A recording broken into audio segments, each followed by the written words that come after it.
welcome back to Session 0, where I discuss world building and other RPG topics. My name is Brian, and this is part 2 of the world building I began in my last video. If you're interested, please stick around.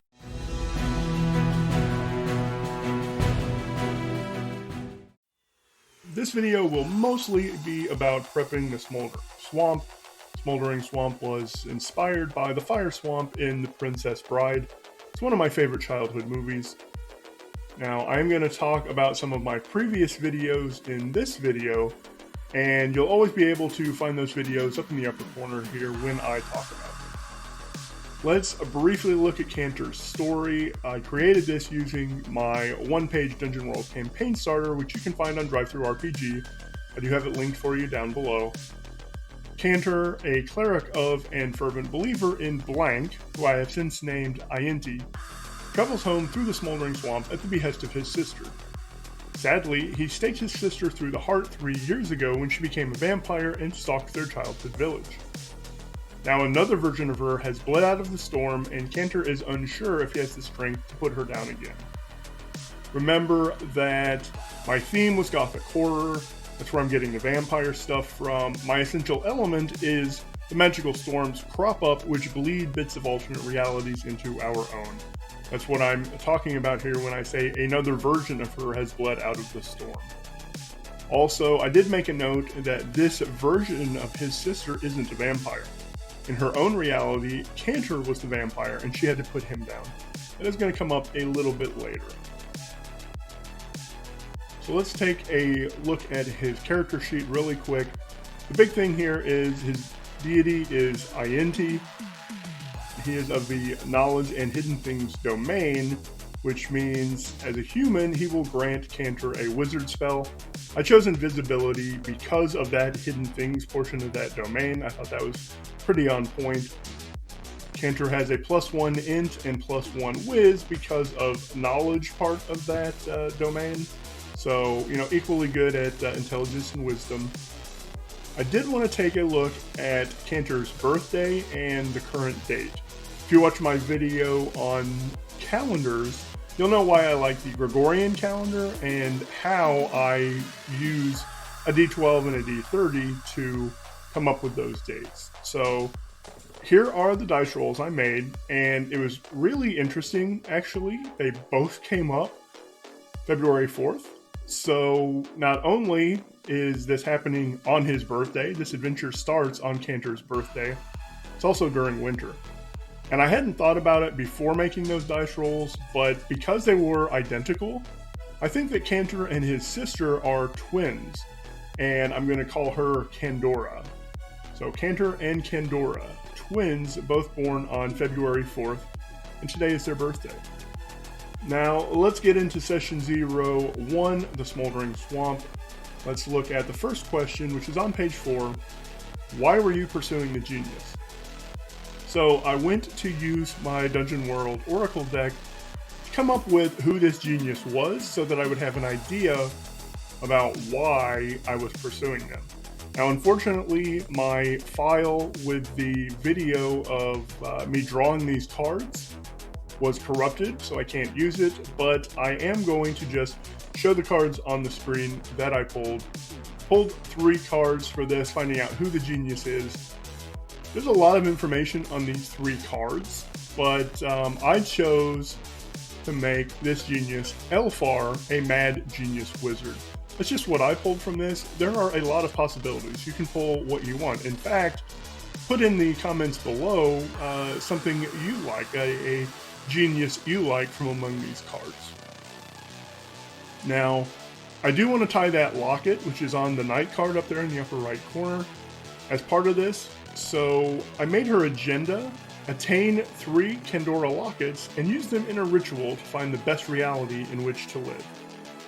I think Allfather believes or knows, has discovered that if you can find 3 objects from like people across different realities, you can use them in a ritual to scry on and teleport to that same person in another reality. So that's what she's attempting to do here. Now I am using my AIMS acronym from the Ace Adventure Design Method. That's where this agenda comes from. It's also where instinct comes from. I think the mad part is paranoia, so her instinct is to trust no one. I did make 3 moves for Allfather, and I based them on those 3 aspects of her mad, genius, and wizard. So her moves are to show paranoia, calculate and plan, and do wizard stuff. Do wizard stuff is just shorthand for, do anything a wizard can do. That includes casting spells and performing rituals. Anything a wizard can do, Allfather can do. Now, for Allfather's secret, I really wanted to dig into the essential element of the, alternate realities. So, Allfather is from a different reality, and the first thing she did when arriving here 5 years ago was change her name. She didn't become paranoid until 3 years ago when seeing this reality's version of her staked through the heart by whom she recognized as her brother. She is, in fact, Kandora from another reality, and now she has 2 lockets. So this is actually really interesting. Number 1, she is a Kandora who is not from this reality. There is another Kandora who is here right now who is not from this reality. So there's going to be some really interesting things going on. Does the Kandora not from this reality also have a locket? That's probably going to come into play a little bit later. Number 2, why did you refrain from killing the warrior you fought atop the insane cliffs? I think this warrior had been charmed by Allfather, and that's why it was attacking. Once I was able to do a little bit of damage, the warrior came to his senses and, realized what it was doing. It does raise 2 interesting questions, though. Was I able to avoid taking damage from this warrior? I'm going to draw a couple cards, and I think that's unlikely because the warrior is going to be better at fighting than I am. So I'm going to draw 2 cards and take the worst outcome. So I get no but and yes and. No, I did not avoid taking damage, but it was minor. So I'm going to draw a 3rd card and treat the D6 as a D3. 4 is 2, so I did take 2 damage from this warrior. Now, the next question it raises is about geography. Where are the insane cliffs? So I went to a website I've used before for generating maps, and I randomly generated this map, which looks really good. You can see the website there on the screen, and I'll have it in the description below as well. I put some names on the map.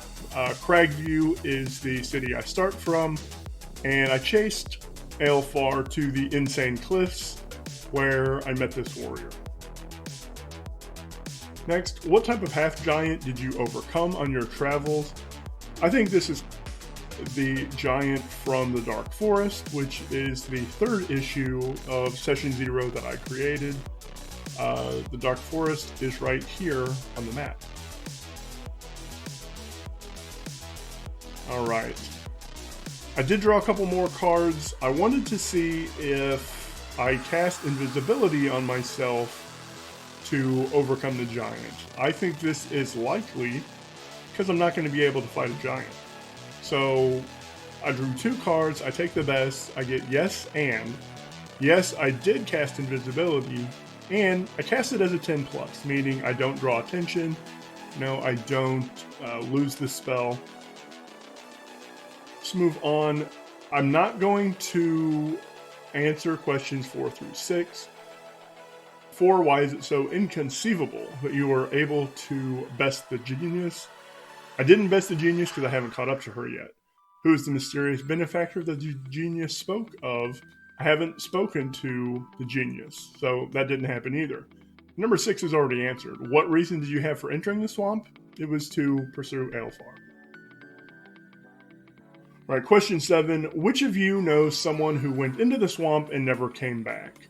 I think this is the father of Cantor and Kandora, whose name is Osric. And I have a page that has some reasons why someone could go into the Smoldering Swamp. I'm not going to roll on this table. I'm just going to look at the 2d6 values, which give me number 9. Osric has heard that imps can be found in the swamp and had need of one. I'm not going to create an Ames entry for Osric right now. If he comes up in the future, I will. And when that happens, the important question is, what did he have need of an imp for? Something to keep in mind. All right, question 8. Who or what is said to exist in this Smoldering Swamp that you don't think exists? I really want to tie into the Temple of the Allfather here, which will be Temple of Ienti. Shazreth the Lich is said to have a tower here in the Smoldering Swamp. Now, Cantor knows or believes that he was defeated in the Temple of the Allfather, which I'm going to put right here on the map. What sign or signal do you recognize right before a fire plume erupts? I just think it sounds like a kettle boiling. You know, it screams right before it erupts. Question 10, which of you sank into a swallow pit? Now this is meant to start the action right away. One character falls into a pit, the other characters have to help them out. That would be difficult in solo play. That might just end your campaign, you know, before it even starts. So I changed that question a little bit to say, in what way did you encounter a swallow pit? Now I drew one more card. Looking at the GM move, I got put someone in a spot. This is my favorite GM move because it just means give them a choice. So he comes across this pit and there's a hand, you know, sticking out, shaking, clenching, like, you know, help me get out. As the GM, I know that this is Lim, who has a tablet from Shazreth's tower there in the Smoldering Swamp. So I already have the choice of, or the goal of returning home at the behest of my sister. I think it's at this point that he gets a telepathic message from this Kandora who has bled out of the reality saying, "Happy birthday, brother. Are you still alive in this reality? I've come home to visit you. Please hurry, I won't stay long." He also has the other goal of chasing down Allfather, who has stolen his sister's locket. Now he has a third option. Is he going to try to help this person out of the swallow pit? Now, there are some interesting aspects of these goals. Whichever one he completes, he's going to get a reward for, and the ones he is not able to complete, he's going to get consequences for. Now, there is a possibility that he could, you know, help this person out of the pit and still do one of the other two objectives. We're going to have to wait and see what happens when I get to solo play. So I'm going to leave that right here. But before I do, I had spoken in my update video about a new acronym I'm working on to help me with solo play. And that is FOG, the FOG Solo Roleplay System. FOG stands for Fronts, Obstacles, and Goals. And I told you in that video that I've been playing a lot of Arkham Horror, the card game, and all of my ideas for this come out of that game. So I look forward to completing and playtesting this solo roleplay system, and hopefully very soon you're going to see a video where I show you at least a portion of what I've done with that system. So that's it for this video. Thanks for watching, everybody, and have a great day.